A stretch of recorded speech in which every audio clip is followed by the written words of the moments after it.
Welcome to Defense Briefing. The content of the briefing includes: what kind of weapons are the US and UK using to strike Yemen's Houthis? US-led strikes on Yemeni rebels draw attention back to war raging in Arab world's poorest nation. Search underway for 3 people missing after avalanche hits Idaho backcountry. Human Rights Watch World Report, 5 milestones you may have missed in Asia. US attacks in Yemen sharpen Biden's military and political dilemmas. What kind of weapons are the US and UK using to strike Yemen's Houthis? CNN. US and UK forces have carried out retaliatory strikes against Iran-backed Houthi rebels for their attacks on commercial ships in the Red Sea. The US Navy's Tomahawk land attack missiles, TLAM, were used in the strikes, along with the guided missile submarine USS Florida and US Navy guided missile destroyers. The UK deployed Typhoon fighters to deliver pave-way for munitions. The strikes were carried out overnight on Friday. US-led strikes on Yemeni rebels draw attention back to war raging in Arab world's poorest nation. Associated Press. The US-led airstrikes on Yemen's Houthi rebels over their attacks on shipping in the Red Sea has pulled the world's focus back on the years-long war raging in Yemen. Saudi Arabia has distanced itself from the attacks as it seeks to maintain a ceasefire in the Yemen war. Meanwhile, the U.S. Navy acknowledged an attack days earlier on a ship in the far reaches of the Indian Ocean, an attack that may signal Iran's willingness to strike vessels as part of a wider maritime campaign over Israel's war on Hamas in the Gaza Strip. Search underway for 3 people missing after avalanche hits Idaho backcountry. Associated Press. 3 people are missing in the Idaho backcountry after an avalanche near Stevens Peak near the Montana border. The area had been under an avalanche danger warning due to unstable conditions caused by snowfall and blowing winds. Search and rescue efforts are underway, with assistance from the Kootenai County Sheriff's Office and the U.S. Air Force. This incident follows the first U.S. avalanche death of the season reported in California the day before. Human Rights Watch World Report, 5 milestones you may have missed in Asia. ABC. Human Rights Watch, HRW, has warned of an authoritarian slide across the region from China to Myanmar as the watchdog released its annual world report. Wartime atrocities intensified, while there was also an alarming trend of selective government outrage and transactional diplomacy when responding to conflicts, the report said. Still, there were several milestones in the Asia-Pacific region in 2023, particularly for LGBT rights and same-sex marriage. U.S. attacks in Yemen sharpen Biden's military and political dilemmas. CNN. U.S. and British airstrikes against Iran-backed militants in Yemen represent a significant escalation of the conflict in the Middle East, and come despite weeks of efforts by President Joe Biden to head off a wider war. They occurred at a moment of deep political significance as Biden steps up his re-election campaign, amid fierce Republican criticism of his global leadership skills and foreign policy, especially from his most likely GOP opponent in November, ex-President Donald Trump. While the strikes were not a surprise, given intensified U.S. warnings in recent days, they also took place a day after GOP presidential candidates Ron DeSantis and Nikki Haley criticized Biden for being too slow to act to protect U.S. forces and assets in the Middle East. Al Jazeera rejects Israel army claims slain journalists were terror operatives. South China Morning Post. Al Jazeera, family members, and Palestinian militant group Hamas have rejected claims by the Israeli army that journalists killed in a Gaza airstrike were terror operatives. Al Jazeera staffer Hamza Wael Dadu and freelancer Mustafa Thuria were killed on Sunday while they were on assignment for the Qatar-based channel in the city of Rafah. The Israeli army claimed the 2 men were members of Gaza-based terrorist organizations actively involved in attacks against IDF forces. Al Jazeera and family members have strongly condemned the claims, stating that the journalists were killed for simply doing their job. U.S. failed to track more than $1 billion in military gear given to Ukraine. South China Morning Post. A Pentagon audit has found that the U.S. cannot track over $1 billion in weapons and military equipment provided to Ukraine to fight Russian forces due to shortfalls in required monitoring. The audit reveals that 59% of the $1.7 billion in defense gear that the U.S. has provided to Ukraine remains delinquent in terms of monitoring. The findings undermine 2 years of assurances from the Biden administration that rigorous monitoring would prevent the misuse of U.S. military aid to Ukraine. The audit did not determine whether any of the assistance had been diverted. Taiwan doesn't expect big China military drills right after vote. Bloomberg. Taiwan expects China to ramp up economic pressure and other coercive measures before the new president takes office in May, rather than immediately carrying out large military drills around the island. Chinese military activity may increase from March to April, just before the new president starts work, according to 2 security officials.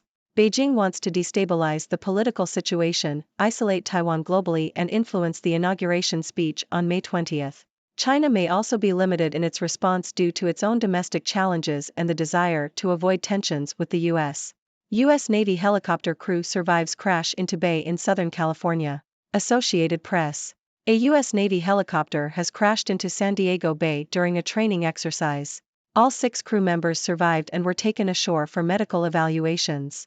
The cause of the crash is under investigation. BYD's biggest bull cuts price target by 23% on dimmer outlook. Bloomberg. Citigroup has lowered its price target for BYD due to expectations of increased competition in the Chinese electric car market. The analysts also reduced their sales forecast for BYD for this year and lowered their estimates of BYD's profit per vehicle. Despite the lowered price target, Citigroup maintained a buy recommendation for BYD shares. Ladies and gentlemen, I am Dr. Six, your resident observer from the 6th dimension. Today, we have a diverse range of news to discuss, from military strikes in Yemen to human rights concerns in Asia. Let's dive in. First, we have the US and UK using their military might to strike Yemen's Houthi rebels. The US Navy's Tomahawk land attack missiles were deployed, along with other naval vessels and fighter jets from the UK. This retaliation came after the rebels' attacks on commercial ships in the Red Sea. It's interesting to see how different countries utilize their weaponry to respond to conflicts around the world. But let's not forget the larger context, the ongoing war in Yemen, which has been devastating for the country's people. Speaking of Yemen, the US-led airstrikes on the Houthi rebels have brought attention back to the war that has been raging in the Arab world's poorest nation. Saudi Arabia, which has been involved in the conflict, has distanced itself from these recent attacks as it seeks to maintain a ceasefire. It's a complex situation with multiple actors and interests at play. Moving on, we have a search underway for 3 people missing after an avalanche in Idaho. This serves as a reminder of the dangers posed by nature and the importance of being prepared when venturing into the backcountry. It's a race against time to find these individuals, and we hope for a positive outcome.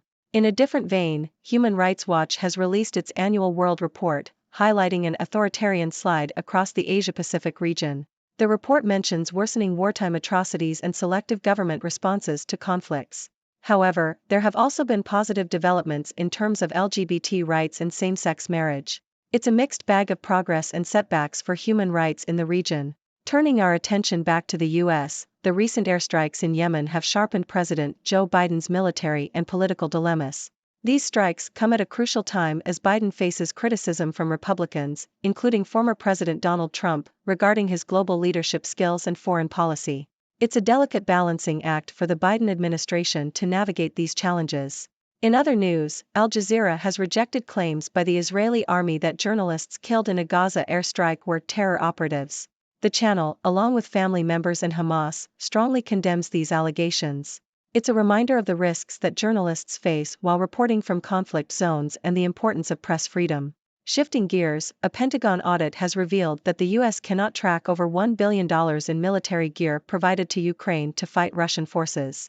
This raises concerns about the misuse of U.S. military aid and undermines previous assurances from the Biden administration. It's a significant oversight that needs to be addressed to ensure accountability and prevent any potential diversion of assistance. Moving to East Asia, Taiwan expects China to increase economic pressure and other coercive measures before the new president takes office in May. The anticipation of potential military drills around the island adds to the tensions in the region. It will be interesting to see how Taiwan navigates these challenges and how China responds, considering its own domestic challenges and desire to avoid tensions with the U.S. Lastly, a U.S. Navy helicopter crashed into San Diego Bay during a training exercise. Fortunately, all 6 crew members survived, and investigations are underway to determine the cause of the crash. It serves as a reminder of the risks that come with military operations and the importance of ensuring the safety of our armed forces. That wraps up today's news, folks. It's been an eventful day with a wide range of stories. I hope I've provided some insightful analysis and a sprinkle of humor along the way. Now, it's your turn to join the discussion. What are your thoughts on these news stories? Let's hear your ideas and questions. Thank you for tuning in. The content above showcases the latest briefing reports and analytical synopses, thoughtfully curated by the 6Do team. These insights stem from a wide array of reputable media outlets, think tanks, government sources, and specialized experts worldwide.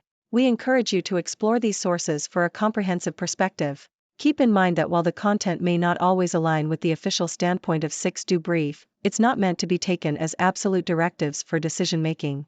Comprising seasoned media professionals, learned scholars, and accomplished scientists, the 6Do team embodies a trailblazing, fully independent media entity. To customize 6Do Brief to meet your professional needs, you have the option to subscribe to a diverse array of briefings on our website, 6dobrief.com. Regardless of your location, you can conveniently receive 6Do Brief via email.